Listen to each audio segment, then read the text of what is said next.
Hey, this is Jerry Akin at Pierce Chapel. Thank you for joining me for this midweek meditation. As we've been going through the Gospel of John, you might have noticed one of the recurring themes is that of life. All the way back in the prologue of the first chapter, John was calling Jesus the life.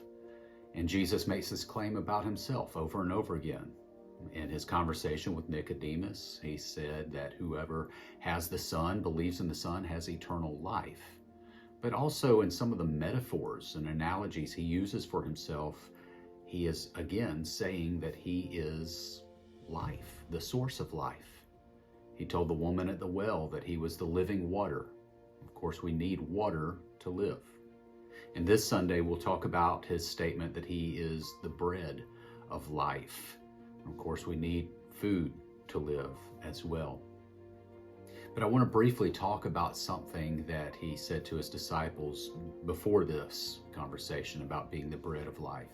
This takes place in chapter 5, right after he heals the man at the pool of Bethesda.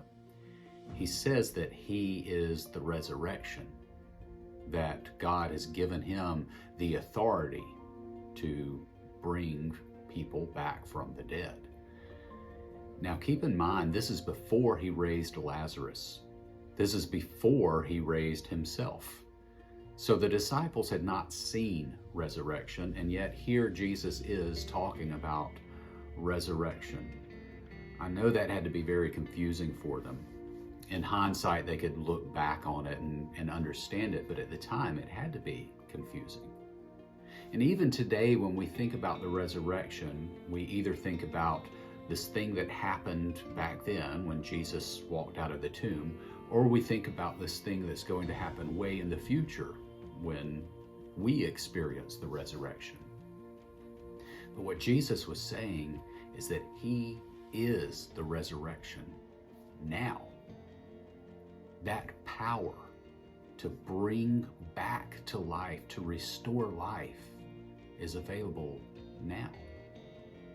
In other words, the same Spirit of God that was breathed into the dust of the ground and created humanity, the same Spirit of God that was breathed into the lifeless body of Jesus and brought him back to life, that same Spirit lives in you if you are a believer.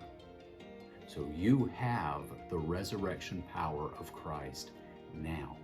And that's why we can know restoration. That's why we can know healing. That's why we can know recovery after trauma and tragedy, because you have resurrection power made available to you in this lifetime, in this world. That is the Spirit of Christ, which we claim for ourselves.